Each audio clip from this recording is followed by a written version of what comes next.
नमस्कार, news India देख रहे हैं आप और वर्ल्ड न्यूज के साथ मैं हूं कुंदन जम्यार। इस वक्त की बड़ी खबर से बुलेटिन की शुरुआत करते हैं। बड़ी खबर है चीन से जुड़ी हुई, जहां पर विरोध प्रदर्शन का दौर अब भी जारी है। जीरो कोविड पॉलिसी के खिलाफ लोगों का गुस्सा जो फूटा है वो गुस्सा अब भी बरकरार है। गुस्साए लोग शी जिनपिंग से मांग कर रहे हैं इस्तीफे की। इस वक्त की बड़ी खबर चीन से जुड़ी हुई। चीन के कई शहरों में जीरो कोविड पॉलिसी लागू है और एक दिन में 40,000 से ज्यादा केस भी दर्ज किए जा रहे हैं। चीन में विरोध प्रदर्शनों के बीच कोविड केस में इजाफा हुआ है। चीन में बीते दिन 40,000 से ज्यादा मामले दर्ज किए गए। अकेले बीजिंग में कोरोना वायरस संक्रमण के करीब 4,000 मामले सामने आए हैं और बीजिंग में भी विरोध प्रदर्शन हो रहे हैं। आपको बता दें कि पिछले कई दिनों में चीन में कोविड केस में उछाल जारी है। कोरोना केस बढ़ने से यहां हालात गंभीर हो चुके हैं। सरकार के खिलाफ लोगों का गुस्सा फूट पड़ा है। कई राज्यों के कई शहरों में जीरो कोविड पॉलिसी लागू करने के बाद लोग सड़कों पर उतरे हैं और लोगों का गुस्सा फूट पड़ा है। लोग अब और लॉकडाउन को बर्दाश्त नहीं करना चाहते हैं। कड़े लॉकडाउन के विरोध में चीन में जारी प्रदर्शनों को विदेश में भी समर्थन मिल रहा है। दक्षिण कोरिया के सोल, ब्रिटेन में लंदन, आयरलैंड के डबलिन, फ्रांस में पेरिस, नीदरलैंड में एम्स्टर्डम, कनाडा में टोरंटो और अमेरिका के सैन फ्रांसिस्को में लोग चीन के प्रदर्शनकारियों के समर्थन में जुटे हैं, क्योंकि जीरो कोविड पॉलिसी की वजह से लॉकडाउन लगाया गया है चीन के अलग अलग शहरों में, जिससे जनजीवन अस्त व्यस्त हुआ है। कोरोना के मामले जरूर बढ़े, लेकिन जिस हिसाब से जिस सख्ती के साथ लॉकडाउन चीन में लगाया जाता है उससे लोगों की जिंदगी पर बुरा असर पड़ रहा है, कामकाज पर बुरा असर पड़ रहा है। और लॉकडाउन के बाद लोगों के टेस्टिंग की तस्वीरें हम आपको दिखा रहे हैं। लोग कह रहे हैं कि ये जीरो कोविड पॉलिसी हमें मार डालेगी। और सबसे इंपॉर्टेंट बात यह कि शी जिनपिंग के खिलाफ लोगों का गुस्सा भड़का हुआ है और शी जिनपिंग से इस्तीफे की मांग भी कर रहे हैं। और चीन ने स्पेस स्टेशन के लिए 3 चालकों वाले दल को एक साथ अंतरिक्ष यान में रवाना किया है। विमान ले जाने वाले शेंझऊ 15 अंतरिक्ष यान को उत्तर पश्चिम चीन में जिक्वान सैटेलाइट लॉन्च सेंटर से लॉन्च किया गया। इसमें 3 अंतरिक्ष यात्री सवार थे। यह प्रक्षेपण लॉन्ग मार्च 2F कैरियर रॉकेट से किया गया है। आपको बता दें कि हाल ही में चीन का अंतिम लैब मॉड्यूल मेगेशन उसके निर्माणाधीन स्पेस स्टेशन पर पहुंचा था। यह अमेरिका के साथ बढ़ती प्रतिस्पर्धा के बीच अंतरिक्ष में अपनी मौजूदगी बनाए रखने के चीन के प्रयासों का हिस्सा है, जो कि 1 दशक से भी ज्यादा समय से जारी है।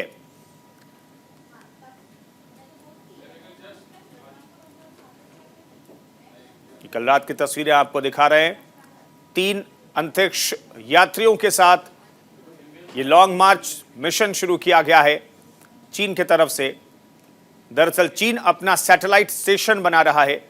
पिछले महीने सैटेलाइट स्टेशन का एक और मॉड्यूल, जो कि आखिरी मॉड्यूल कहा जा रहा है, उसे भेजा गया था और अब 3 अंतरिक्ष यात्रियों को लेकर के यहां पर यह रॉकेट प्रक्षेपित किया गया है, जिसकी तस्वीरें इस वक्त हम आपको दिखा रहे हैं।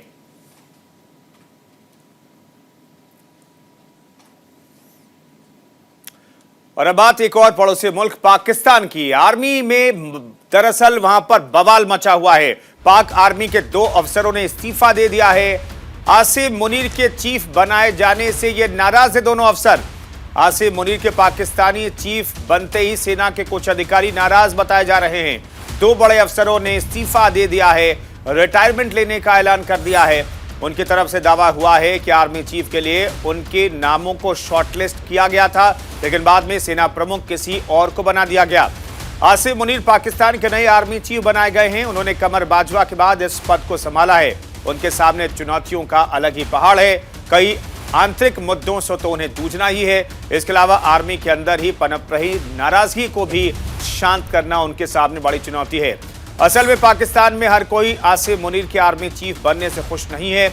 आर्मी चीफ बनने की रेस में 2 और नाम आगे चल रहे थे। एक थे लेफ्टिनेंट जनरल फैज हमीद और लेफ्टिनेंट जनरल अजहर अब्बास। इन दोनों ही नामों को आर्मी चीफ के लिए शॉर्टलिस्ट किया गया था, लेकिन ऐन मौके पर दोनों का ही पत्ता साफ हो गया और यह पद आसिम मुनीर के पास चला गया।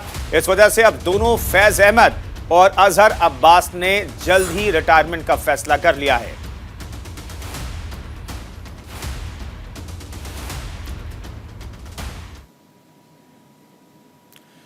इधर न्यूजीलैंड और फिनलैंड ने यूक्रेन को तब तक समर्थन जारी रखने की बात कही है जब तक वहां जरूरत है।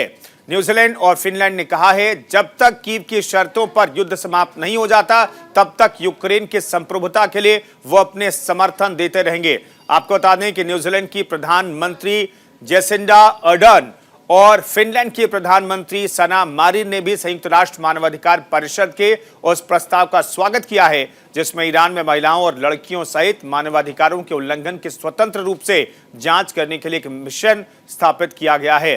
दोनों प्रधानमंत्रियों ने इस दौरान वैश्विक आर्थिक मंदी, श्रम की कमी समेत कई मुद्दों पर भी चर्चा की है।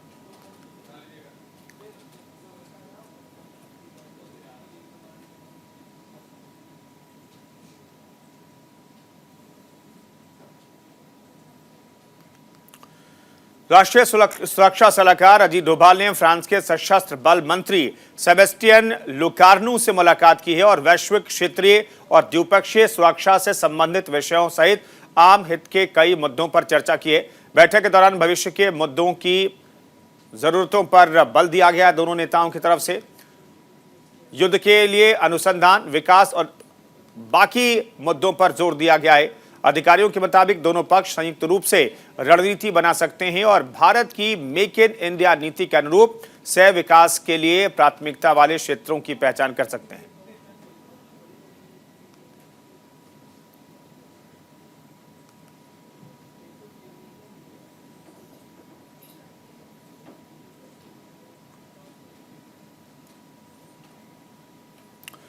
अमेरिका के जियोलॉजिकल सर्विस ने कहा है कि हवाई के मोना लोआ में स्थित ज्वालामुखी में विस्फोट शुरू हो गया है।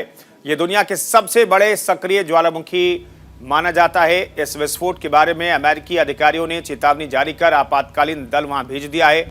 अमेरिकी जियोलॉजिकल सर्वे के वैज्ञानिकों का कहना है कि अभी लावा बहुत फैला नहीं है क्योंकि अभी यह केवल पहाड़ी के शीर्ष तक ही सीमित है, लेकिन जल्द ही आसपास के लोगों को प्रभावित कर सकता है।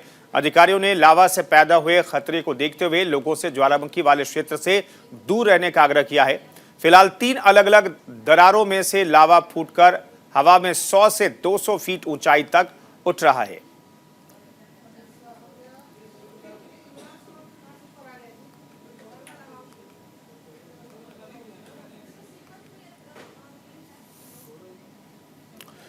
दक्षिण कोरिया में ट्रक चालकों और सरकार में ठन गई है। दक्षिण कोरिया की सरकार ने 48 ट्रक ड्राइवरों को आदेश जारी कर कहा है कि वो काम पर लौटें। आदेश में जोर देकर कहा गया है कि माल भाड़े के मुद्दों पर उनका देशव्यापी बहिष्कार अर्थव्यवस्था को नुकसान पहुंचा रहा है, लेकिन हड़ताली ट्रक चालकों ने आदेश नहीं मानने का ऐलान किया है।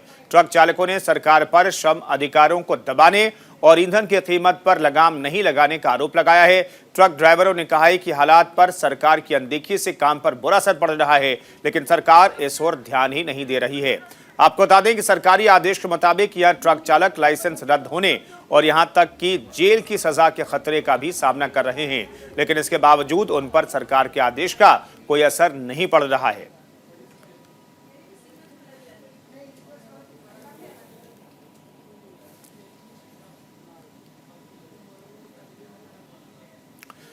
इधर बीजिंग में चीनी राष्ट्रपति शी जिनपिंग ने मंगोलिया के राष्ट्रपति उखनागिन खुरेलसुह के साथ मुलाकात की है।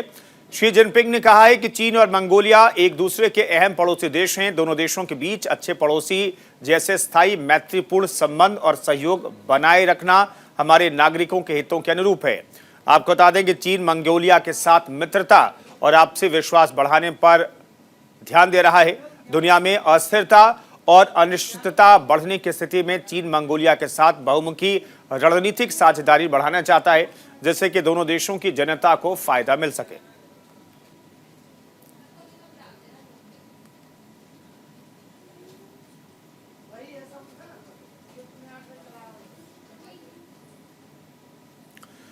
वहीं संयुक्त राष्ट्र में एक चीनी दूत ने इजरायलियों और फिलिस्तीनियों के बीच अहम आम सुरक्षा के प्रयासों के लिए काम करने की बात कही है। संयुक्त राष्ट्र के स्पेशल कोऑर्डिनेटर टोर वेंसलैंड ने कहा है कि हाल के महीनों में कब्जे वाले वेस्ट बैंक और इजरायल में गंभीर हिंसा हुई है। उन्होंने कहा कि नागरिकों के खिलाफ हिंसा बंद होनी चाहिए और फिलिस्तीन और इजरायल को विकास के लिए ठोस कार्रवाई करनी चाहिए। आपको बता दें कि इजरायल और फिलिस्तीन पड़ोसी हैं जिनकी सुरक्षा एक दूसरे से जुड़ी है। यहां एक पक्ष की सुरक्षा दूसरे की असुरक्षा पर आधारित है।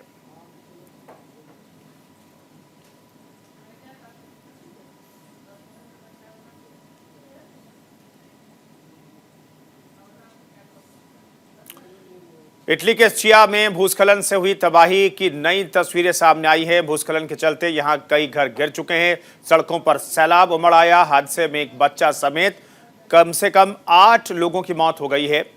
स्चिया एक ज्वालामुखी द्वीप है जो लोगों को काफी आकर्षित करता है। यहाँ घनी आबादी वाला क्षेत्र है और इसमें बड़ी संख्या में अवैध रूप से घर भी बने हुए हैं। यहाँ के लोग अक्सर बाढ़ और भूकंप का जोखिम झेलते हैं।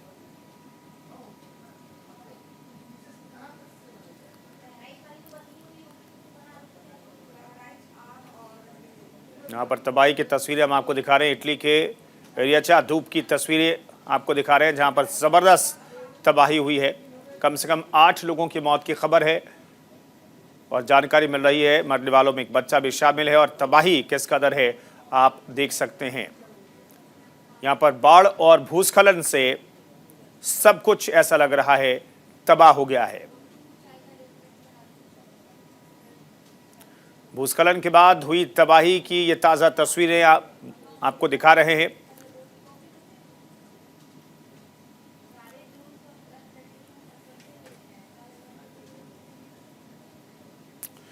तो वर्ल्ड न्यूज जारी रहेगा। फिलहाल रुकने एक छोटे से ब्रेक के लिए आप बने रहिए न्यूज इंडिया के साथ। अमेरिकी राष्ट्रपति जो बाइडेन ने कीमतों में कमी की सराहना की है और कहा है कि मुद्रास्फीति को सामान्य स्तर पर लौटने में समय लगेगा। बाइडेन ने मिशिगन में कहा कि वो यूक्रेन को युद्ध में लगातार मदद दे रहा है। इसके बावजूद वो अमेरिकियों के लिए नौकरी की मांग पर काम करते रहे और इकोनॉमी का भी ख्याल रखा। बाइडेन ने कहा कि भगवान का शुक्र है कि मुद्रास्फीति धीमी होने लगी है। कपड़े, टीवी और उपकरणों जैसी चीज़ों की कीमतें कम हो रही है। ये छुट्टियों के मौसम के लिए अच्छी खबर है। उन्होंने कहा कि हालांकि ये कीमतें अभी काफ़ी कम नहीं हुई हैं, लेकिन लोगों की चिंता को दूर करने वाली ज़रूर हैं। मुद्रास्फीति को सामान्य स्तर पर लाने में समय लगता है, ये जो बाइडेन ने अमेरिकियों को कहा है। Next generation semiconductor compare with the traditional silicon. Think about it. What's happening is that we've already brought back just संयुक्त राष्ट्र ने इजरायल फिलिस्तीनी संघर्ष को लेकर चेतावनी जारी की और कहा है कि यह संघर्ष खतरनाक मोड़ पर पहुंच रहा है। प्रवक्ता टोर वेंसलैंड ने कहा है कि दशकों तक लगातार हिंसा, अवैध विस्तार, विफल वार्ता के चलते दोनों तरफ से संघर्ष काफी उबल रहा है। वेंसलैंड ने यह भी कहा कि हालात के राजनीतिक समाधान के लिए शांति प्रक्रिया का मंद पड़ जाना ठीक नहीं है। 2007 और 2014 में वार्ता के विफल होने के बाद से राजनीतिक प्रगति में कमी आई है। इस बयान पर सुरक्षा परिषद के सदस्यों ने भी चिंता व्यक्त की और कहा कि इस हिंसा का कोई औचित्य नहीं है। ब्रिटेन ने कहा कि यहां जीवन खतरनाक मोड़ पर आ गया है। ये हालात अभी सभी समुदायों के लिए एक त्रासदी है। आपको बता दें कि वेस्ट बैंक में मार्च के बाद से काफी हिंसा देखी गई है।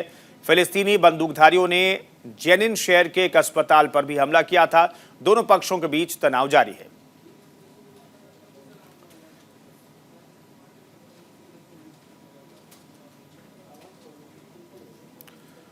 पूर्वी अफ्रीकी क्षेत्रीय प्रमुखों ने शांति वार्ता के लिए समर्थन का वचन दिया है। आपको बता दें कि पूर्वी अफ्रीका समुदाय के प्रमुखों ने नैरोबी में मुलाकात की और कांगो के पूर्वी लोकतांत्रिक गणराज्य के अशांत क्षेत्र के लिए एक स्थायी शांति प्रक्रिया खोजने के लिए एकजुटता दिखाने की पहल की है। ये बैठक अंगोला में एक शिखर सम्मेलन में संघर्ष विराम की घोषणा के कुछ दिनों बाद की गई है। केन्या के पूर्व राष्ट्रपति ने संघर्ष विराम का सम्मान करने वाले समूहों से आग्रह किया है कि वो गोमा में शिविरों में शरण लिए हुए लोगों को मानवीय सहायता प्रदान करें। उन्होंने कहा कि सशस्त्र समूहों शत्रुता समाप्त करनी चाहिए उन्हें। आपको बता दें कि संयुक्त राष्ट्र की सबसे बड़ी शांति सेना पर अरबों डॉलर खर्च करने के बावजूद 120 से अधिक सशस्त्र समूह पूर्वी कांगो के बड़े क्षेत्रों में काम करना जारी रखे हुए हैं।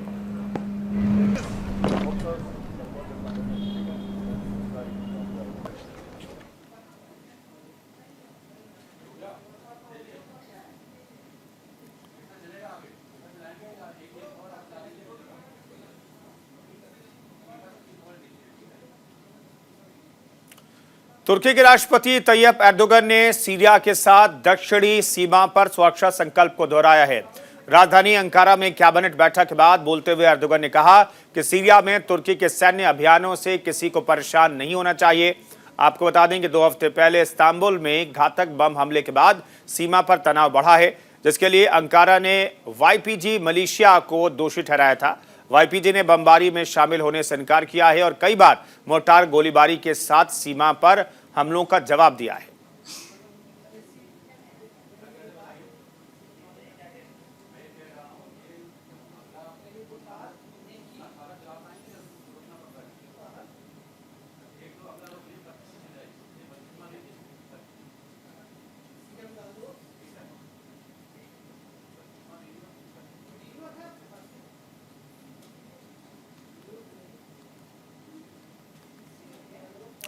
अब आपको दिखाते हैं जापान में एमिनेट एशियन म्यूजिक अवार्ड्स 2022 की तस्वीरें, जहां के पॉप स्टार्स ने अपनी शानदार प्रस्तुति से सबका दिल जीत लिया। यहां दक्षिण कोरियाई संगीत समूह ने मंच पर शानदार प्रदर्शन किया।